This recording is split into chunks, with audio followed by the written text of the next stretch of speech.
So you're probably wondering what this blue light talk is all about and why it's so important. Just why does blue light keep us awake at night? First, let's take a look at some basic lighting science. You probably learned in grade school that white light is made up of all colors. Just think of a prism. When you shine in white light, it splits off into a rainbow of colors. Now I'm going to show you the spectrum of some different types of light. Don't worry about the specifics. I just want you to notice that every image I'm about to show you is going to have blue light as part of the spectrum. First up, full daylight. Next, a cloudy day. Moonlight. Halogen lighting. Fluorescent lighting. A daylight color LED. A soft white color LED. An iPhone. A computer display. Now, let's look into some basic science of the eye. You probably remember rods and cones from high school science. Rods let you see in very low light. Everything you see is actually just in one color. Cones let you see in brighter light, and they also allow you to distinguish between colors. Rods and cones are responsible for vision, but believe it or not, there are other sensors in the eyes that have nothing to do with vision. That's right, there are sensors in the eyes that have nothing to do with vision. The cells I want to focus on are the intrinsically photosensitive retinal ganglion cells, or iPRGCs. Rolls off the tongue, right? Even though the iPRGCs are in the eye, they don't actually have anything to do with vision.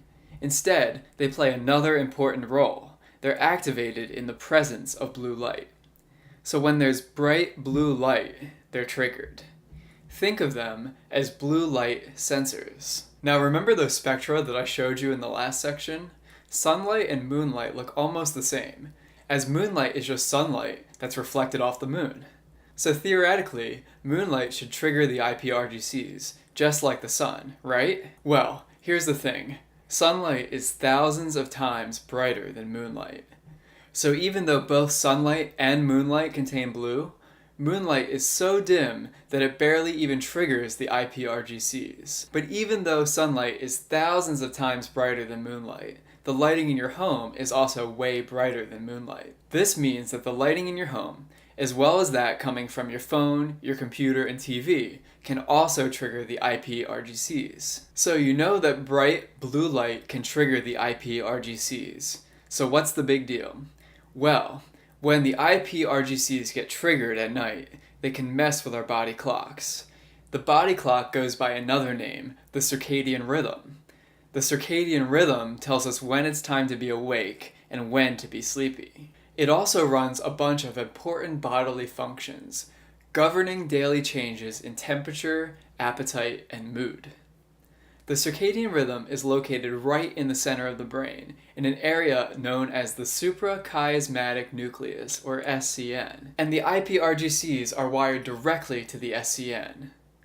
Sorry for all the jargon. The point is this. When the iPRGCs are activated, they make adjustments to the circadian rhythm. When blue light triggers the iPRGCs, it changes the timing of your circadian rhythm, just like you would change the time on your watch. Now, you don't want to eliminate blue light completely. You actually want to get blue light during the day. This is why many experts recommend getting some time outside every single day to combat fatigue and depression.